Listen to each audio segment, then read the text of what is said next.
Bonsoir, voici l'analyse technique du 16 juillet en clôture. Alors aujourd'hui une journée un peu sur le point mort, hein. C'était vraiment une journée favorable au scalping pour ceux qui ont suivi, donc on a fait quand même quelques trades aujourd'hui. Alors quelques trades, exactement combien je sais pas trop, on en a fait quelques-uns. On va jeter un œil pour ceux qui connaissent pas.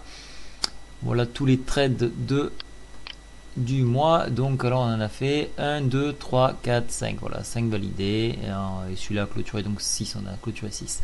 Maintenant revenons à nos moutons. Donc au niveau du calendrier économique, qu'est-ce qui se passe?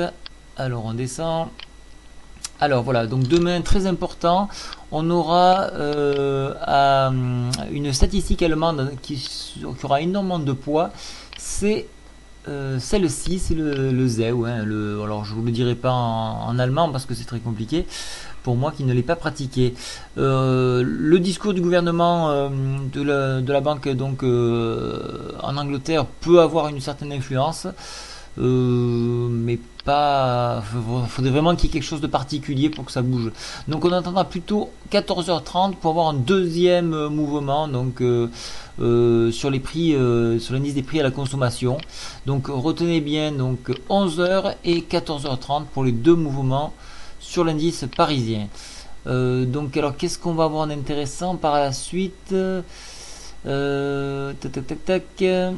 Non, rien de bien particulier. Ah ben si quand même. Si à 16h, la Bernanke qui va parler, donc ça peut être forcément intéressant. Alors on sait qu'il n'y aura pas de QE3, mais pourquoi pas quelque chose de nouveau, un window dressing. Bon, il va bien nous sortir quelque chose, donc on sera attentif à 16h pour savoir qu'est-ce qui va se dire. Maintenant, au niveau graphique, alors voici l'indice parisien. Donc aujourd'hui nous finissons sur un pendu. Un pendu c'est une figure baissière, hein, donc dans un mouvement de hausse c'est une figure baissière. Donc alors on voit qu'on bute de plus en plus maintenant pour la deuxième fois.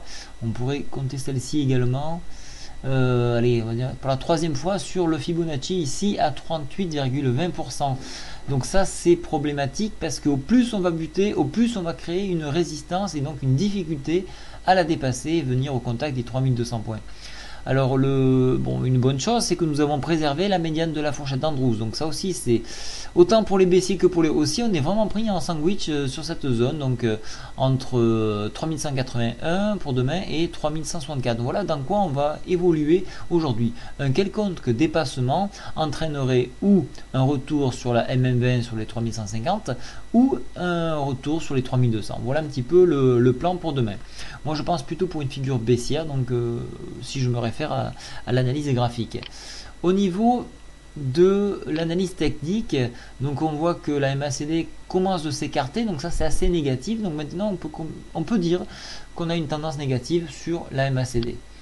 Au niveau du stochastique, alors là c'est vraiment le contraire, puisqu'on a un croisement de la moyenne, donc on aurait une tendance plutôt positive. Mais attention, hein, c'est maigre, hein, on peut tricoter, hein, donc haut bas, et après donner un autre sens. Bon, pour l'instant, ça serait plutôt une tendance positive. Et au niveau du CCI, on est tout à fait neutre. Donc pour demain, dans cet aspect technique ici où c'est trop neutre ou pas assez engagé, je me réfère au chandelier japonais, hein, donc des livres que vous pouvez retrouver dans la liste que je vous ai proposé ici. Pour apprendre, je vous les conseille parce qu'il y en a quelques-uns de très bons. Voilà, alors là c'est les livres de l'été, alors non il n'est pas, donc je vous les remettrai, mais bon ils sont ici, vous pouvez cliquer ici et voir un petit peu, chercher donc le chandelier japonais, alors notamment celui de François Baron qui est très bien, que j'ai déjà lu et que je conseille à tout le monde. Voilà, donc pour demain, pour moi ça sera plutôt une tendance baissière, mais bon sur le scalp, la newsletter scalp, je donnerai les tendances, les points d'entrée et les points de sortie au moment où cela se présente. Bonne soirée à tous, au revoir.